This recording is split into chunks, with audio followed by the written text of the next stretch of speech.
A política fiscal, ela possui 4 elementos principais. Então, é tributação e gasto. Esses, na verdade, são os 2 principais. Aí você tem também a isenção e os incentivos. E ela é válida para todos os entes federados. Então, todos os entes federados, o governo federal, o governo estadual, o governo municipal, possuem tributação própria, seus gastos próprios, definidos em orçamento próprio, e também seus mecanismos de isenção e incentivo fiscal. Vamos primeiro falar de tributação. E a tributação, ela tem 3 tipos, que são as taxas, as contribuições e os impostos. Então, primeiro, a taxa. A taxa tem como fato gerador o exercício pelo governo do poder de polícia e fiscalização, ou custeio de determinado serviço público posto à comunidade. Então, a taxa tem esse fato gerador. E aí a taxa, ela tem uma relação direta do benefício e a despesa entre o contribuinte e o poder público. Então, o contribuinte, ele paga pelo benefício que ele está recebendo. Em tese é isso a taxa, tá? É uma relação direta, diferente do imposto, como a gente vai ver adiante. Então, o contribuinte paga em troca de um benefício direto e imediato. Essa é outra característica importante aqui, direto e imediato. E é destinado a ele, o próprio contribuinte. Então, exemplo, a taxa de coleta de lixo, a taxa de licenciamento de veículos automóveis, licenciamento ambiental, por exemplo, também, no caso, o empreendedor vai pagar. Taxa de classificação dos produtos agropecuários voltados para o agro. Então, são essas as principais características da taxa. A contribuição, ela é destinada ao custeio de serviços públicos recebidos diretamente pelo contribuinte, assim como a taxa. Só que é no passado ou no futuro. Enquanto que a taxa era para serviço imediato, que o contribuinte vai receber naquele momento, ali em pouco tempo, no presente, a contribuição é algo que ele já recebeu ou algo que ele ainda vai receber. Essa é a diferença entre as duas, essa é a única diferença. Então, os tipos de contribuição. Você tem a contribuição social, que custeia a assistência hospitalar e a aposentadoria do contribuinte. Exemplo, a previdência social, vou colocar aqui. Previdência social. Então, a previdência social é uma contribuição que todo trabalhador faz e ele serve para aposentadoria. Então, é um benefício que você vai receber lá no futuro, se você chegar na idade da aposentadoria, mas você já está pagando atualmente. O sistema de previdência social, na verdade, você está pagando pelos aposentados de hoje, mas é essa a ideia que esse sistema no futuro vai servir para você, tá? E aqui no canal tem uma aula sobre previdência social, se vocês quiserem assistir, porque na minha opinião não vale a pena você ter previdência complementar, mas enfim. Outra contribuição, outro tipo de contribuição são as contribuições por melhoria, melhor dizendo, que é o ressarcimento ao setor público por melhorias de infraestrutura já feitas pelo serviço. Então, contribuição para o asfaltamento de uma rua. Então, o governo asfalta a sua rua e depois ele vai cobrar por isso. Então, perceba que ele fez isso no passado. Aí depois ele vem e cobra uma contribuição por conta desse serviço que ele prestou. Mas, em ambos os casos, ele vai cobrar das pessoas que moram naquela rua. Por isso que é uma contribuição, já que o serviço ele é recebido diretamente pelo contribuinte. Tá? Já os impostos, ele tem como fato gerador um fenômeno econômico independente da atividade estatal. O que significa isso? Que o que ele vai, aqui ó, visa custear produção de bens e serviços oferecidos a toda a coletividade. Então, ele não precisa dizer qual é o que ele vai fazer. Eu vou até tirar isso aqui porque está a mesma ideia de uma coisa para outra. Então, olha só, ele visa custear a produção de bens e serviços oferecidos a toda a comunidade. Não é um bem ou serviço que você vai oferecer diretamente para aquele contribuinte. Você vai contribuir, mas é um bem e serviço que vai ser oferecido para todos. Então, não vai precisar dizer qual é o destino desse recurso. Enquanto que na contribuição você diz, estou contribuindo para a minha previdência, estou contribuindo para o asfaltamento de rua, ou na taxa, eu estou pagando por essa licença. Aqui não, eu estou pagando porque o Estado precisa daquilo para manter seu aparato ali de pessoas e fazer outros serviços que não são destinados diretamente a uma única pessoa. Então, exemplos, você tem os impostos diretos e indiretos. Tá? Os diretos, eles incidem sobre a renda ou patrimônio do contribuinte. Pode ser pessoa física ou pessoa jurídica. Então, nós temos o imposto de renda da pessoa física, o imposto de renda da pessoa jurídica, o imposto territorial urbano, IPTU, o ITR, imposto territorial rural, e o próprio IPVA, que é o imposto sobre veículo automotivo. Então, você tem aqui, porque é um patrimônio seu, no caso, seu carro. Aqui sua renda, pessoa física, pessoa jurídica, e aqui é seu patrimônio também territorial aí, no meio urbano ou no meio rural. Aí o imposto também pode ser indireto, quando é cobrado nas transações econômicas. Então a gente diz também que esses impostos diretos são impostos sobre renda, e esses impostos indiretos são impostos sobre o consumo. No caso aqui é renda e patrimônio, tá? Diretos. Então, o ICMS e o IPI. Tem uma grande discussão jurídica se os impostos deveriam ser mais sobre a renda ou sobre o consumo. Mas, por exemplo, quando incide muito sobre a renda, isso pode ser ruim ali para as pessoas mais pobres, dependendo do limite de isenção. Mas, enfim, o importante é vocês entenderem que existem esses dois tipos de impostos. Há também quem critica que no Brasil acontece a bitributação, por caso de você já ser tributado na sua renda, quando você recebe seu salário, e também ser tributado quando você vai comprar qualquer produto ou serviço. O ICMS é para o Imposto em Contribuição de Mercadorias e Serviços, e o IPI é para produtos industrializados. Gastos. Os gastos, eles são disciplinados pelo orçamento público. Então, a gente está falando, entre aspas, das receitas. As receitas advêm de tributos, impostos, taxas.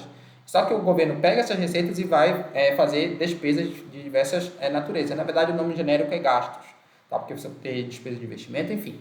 E esses gastos, eles vão estar disciplinados no orçamento. Na verdade, o orçamento ele também faz uma previsão ali das receitas. E o que acontece? Geralmente, você estima os gastos públicos necessários e você tenta estabelecer um sistema de tributos que vai ser condizente com o tanto que você precisa gastar. Então, o ideal no orçamento público é que o que você arrecade seja paralelo com o que você gaste.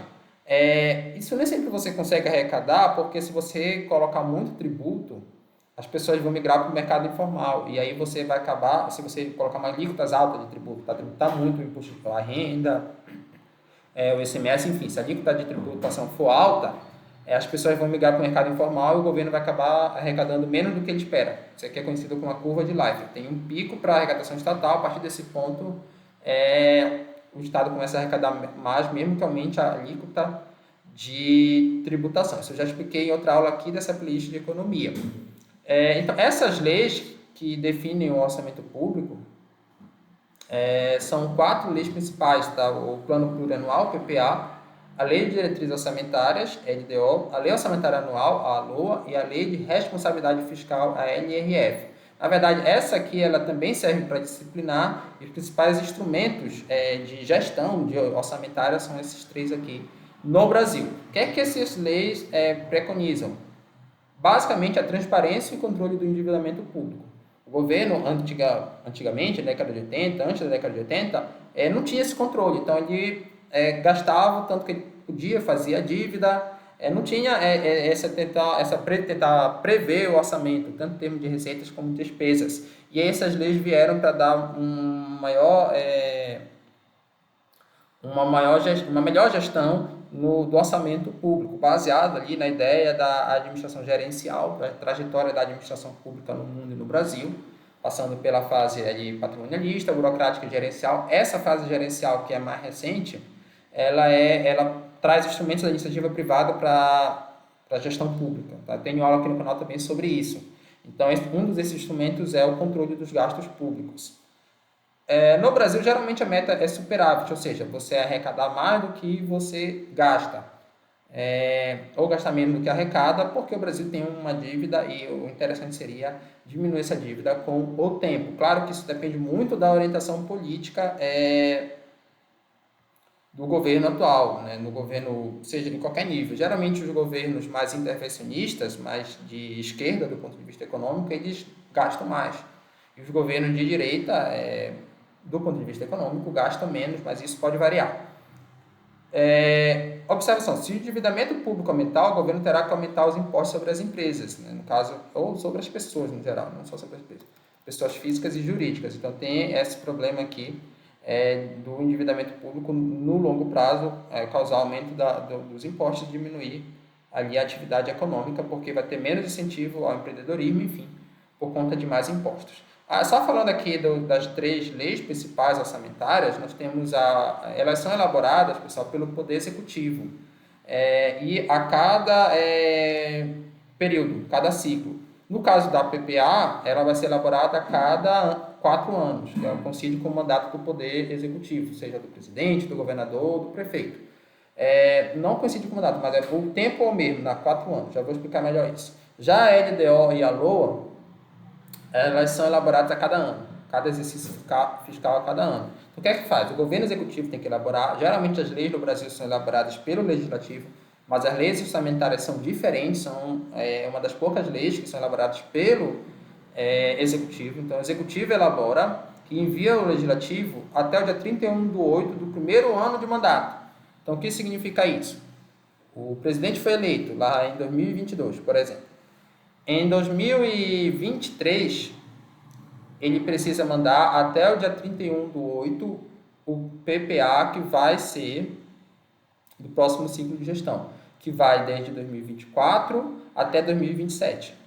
Então, perceba que quando o governo entra em 2023, ele está no último PPA que foi elaborado pela gestão anterior. Então, sempre vai ser um ano a mais, né? Não vai conseguir exatamente com o período de mandato. O mandato começa em 2023 e o PPA do governo vai começar em 2024. Em 2023 ainda vai implementar o PPA do governo anterior.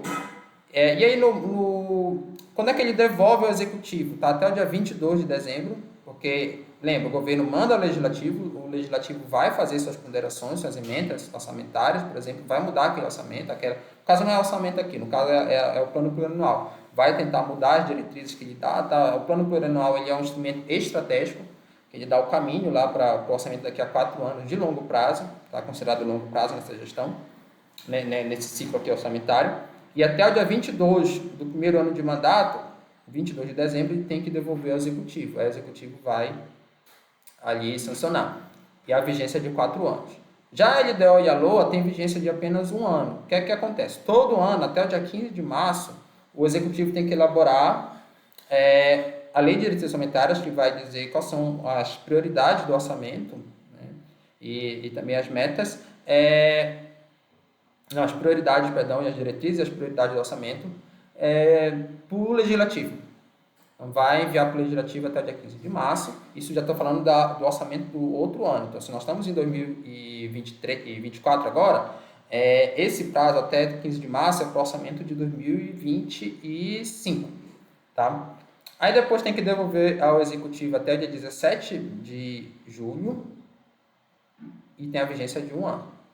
Aí a LOA, que é o orçamento propriamente dito, aqui você só definiu quais são as diretrizes, quais são as prioridades. Aqui você vai estabelecer os detalhes do quanto vai ser gasto em cada secretaria, em cada área, em cada projeto, em cada programa, enfim. Então, até o dia 31 de agosto tem que ser enviado ao Legislativo. O Legislativo tem que devolver ao Executivo até o dia 22 de dezembro e vai ter vigência de 1 ano. No caso, nós estamos no ano de 2024, vai ser até dia 31 de agosto de 2024, envio ao Legislativo, devolução executiva até 22 de dezembro de 2024, isso para o orçamento de 2025, que vai ser implementado aí no ano de 2025, beleza? Até aqui você já está fazendo o planejamento. Agora vamos falar de isenção fiscal. É a situação em que certas atividades ou setores são liberados temporariamente do pagamento, total ou parcial de tributos. Então, eu vou isentar ali algumas atividades ou setores de pagar tributo. Por que eu estou isentando? Para tentar dar um incentivo para aquele setor, para aquelas atividades. Tá? Embora existam os incentivos que são outros instrumentos, mas aqui a isenção e incentivo elas têm quase a mesma finalidade. Então, você tem isenção do ICMS e do IPI para operação de exportação. Por exemplo, eu quero estimular a exportação para melhorar a minha balança comercial ali, exportar mais do que eu importo. E aí eu isento as empresas do ICMS e do IPI para mandar para o exterior. A Lei Candir também tem essa conotação de isenção de exportação para commodities agrícolas e minerárias. Então, as empresas elas têm um incentivo, uma isenção fiscal se elas mandarem venderem para o exterior esses produtos. Aí esses produtos, no caso aqui, commodities, que são de baixo valor agregado. Aí você tem os incentivos fiscais, que é o quê? Uma dedução do imposto de renda da pessoa física ou jurídica a alguma finalidade específica. Então, você que já contribuiu aí com o imposto de renda do trabalhador, Você sabe que existem deduções legais quando você faz a declaração completa do imposto de renda da pessoa física, se você tiver gastos com educação. Educação sua, do seu filho, do seu dependente. Ou então gasto com saúde. Então você consegue lá pagar menos imposto se você declarar que você gastou com algumas atividades. Percebam que o governo está te incentivando a gastar com aquelas atividades, porque você sabe que você está no ano de 2024, você sabe que se você gastar com consulta médica, você vai conseguir diminuir o que você vai pagar de imposto de renda no ano que vem. Você vai conseguir deduzir. Então, ele está ali te incentivando a tu usar seus recursos com aquelas atividades. Por que ele está incentivando para aquelas atividades? Porque são atividades essenciais. Saúde e educação, para as pessoas se prevenirem mais em termos de saúde e também se educarem mais. E o governo ele abre mão da arrecadação, tá? Ele abre mão de arrecadar imposto em função de incentivar as pessoas ali para fazer aquelas coisas que seriam boas do ponto de vista social. Outro exemplo é a dedução de gasto com cultura. Isso vale para as pessoas jurídicas, no caso a famosa Lei Rouanet. Então, posso gastar no evento cultural ali, se tiver dentro dos critérios do Ministério da Cultura, eu como empresa, tá? Estou dando exemplo de uma empresa, pego a parte que eu gastei naquele evento para incentivar a cultura e deduzo do meu imposto de renda. O governo abre mão dessa verba, por isso, indiretamente, o governo está, sim, financiando a cultura. Aqui o debate é maior, porque educação e saúde é consensual que são essenciais para as pessoas. Já a cultura já é mais discutível, porque geralmente as empresas financiam artistas que já são ricos. Então você vê pessoas já famosas recebendo esse dinheiro que o governo deixa de arrecadar, ou as empresas poderiam ter destinado para outras finalidades. E aí você tem toda a discussão se de fato isso seria bom do ponto de vista social. Mas esses artistas, vocês sabem, eles têm um grande número de seguidores e eles têm uma grande influência política. Por isso que muitos se posicionam até para um lado ou outro ali das ideologias políticas.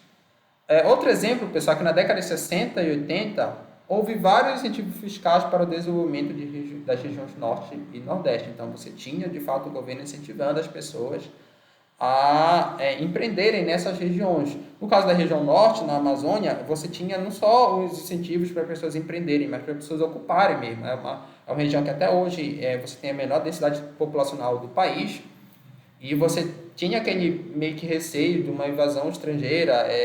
Você pega o Amapá, onde eu morei, você tinha ali umas brigas territoriais com a França, ou mesmo aquela invasão dos americanos, então você precisava povoar.